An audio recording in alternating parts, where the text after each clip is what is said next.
Here's the latest. A person familiar with the investigation tells ESPN that the helicopter was in a climbing left turn about 2,400 feet high before it dove to the ground about 40 minutes after takeoff from John Wayne Airport in Orange County. Further, the source told ESPN the pilot had only moments before contacted air traffic controllers to say that he had begun climbing to go above a layer of clouds. The 9 people on board, including Kobe Bryant and his 13-year-old daughter, Gianna, were killed.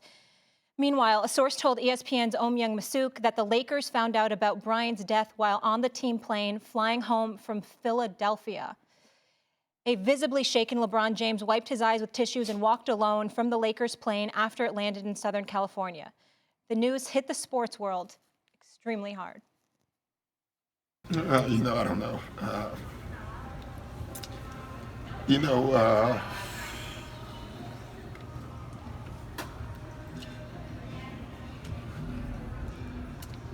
I just don't have a lot to say.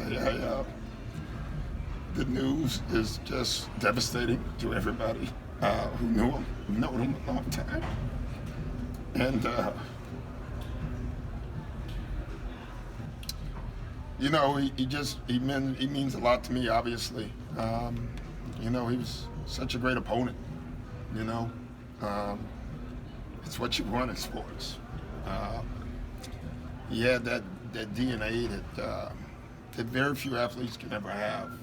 Today is one of the saddest days in my lifetime. It seems like a bad dream that you just want to wake up from. It's a nightmare.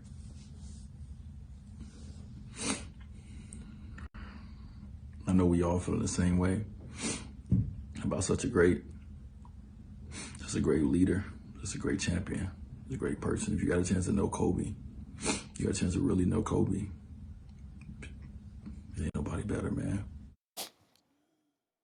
Kobe's former teammate Shaquille O'Neal posted this on Instagram. "There are no words to express the pain I'm going through now with this tragic and sad moment of losing my niece Gigi and my friend, my brother, my partner in winning championships, my dude, my homie. I love you, and you will be missed. My condolences goes out to the Bryant family and the families of the other passengers on board. I am sick right now." Magic Johnson had this reaction, tweeting, "My friend, a legend, husband, father, son, brother, Oscar winner, greatest Laker of all time is gone. It's hard to accept. Kobe was a leader of our game, a mentor to both male and female players." That's so true. A champion of women's sports, and there was so much he wanted to do with that. I know we discussed his daughter. Stephen A., your thoughts on just hearing from all the greats in the NBA community? Well, I spoke to Shaq last night, and I spoke to Magic as well. And, you're a journalist and, supposed to be about objectivity, and even when there's subjectivity in terms of your opinions and things of that nature, it involves the world of sports and you keep a healthy distance, et cetera, et cetera. Well, that just wasn't applicable with Kobe and I. He was my friend and my brother, and I have a lot of love for him. Like I said, we talked often. We talk every day, but we talked often, and we've talked often over the years, spanning nearly 20 years.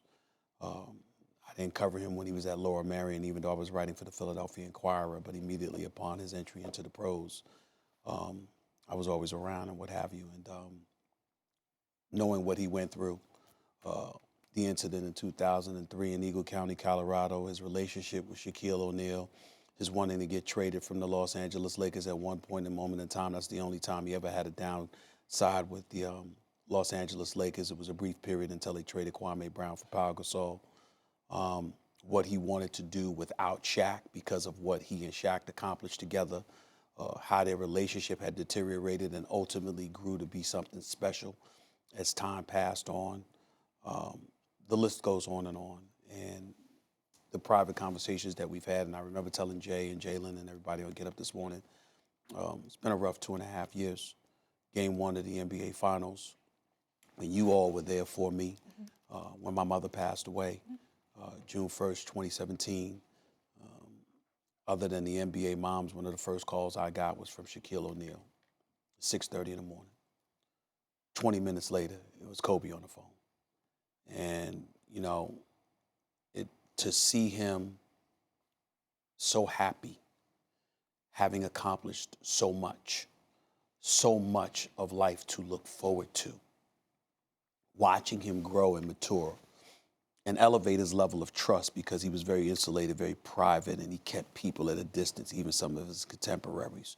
To see him evolve as a man, as a human being, and to open himself up and to think more about what he had to give and what he had to offer as opposed to what he had to protect. That was who Kobe Bryant had evolved into. It was a very, very special, special man. And one of the most special elements of him was him as a father.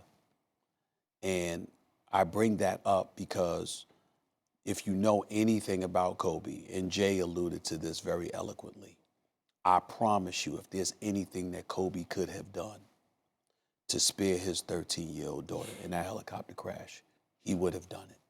He will have. I can imagine him, knowing him the way that I do, just envisioning those tragic moments. I promise you, what he was doing above all else was hugging his daughter and telling her it was going to be all right, knowing that it wasn't. And so it's just to know him the way that I do, for Magic to be just incredulous and speechless all at the same time, for Shaquille O'Neal to cry the way that he did, without question, reflecting on the career that they had and thinking about so many wonderful moments that they shared, but also so many wonderful moments that they had missed out because of things that at this moment in time simply don't matter. When you have to reflect on all of that and think about what this brother gave to the world and what he had to give to the world, it's not an accident that you see players with a minimal amount to say, because the more you talk, the more you just want to cry because you're thinking about him being gone far, far, far too soon.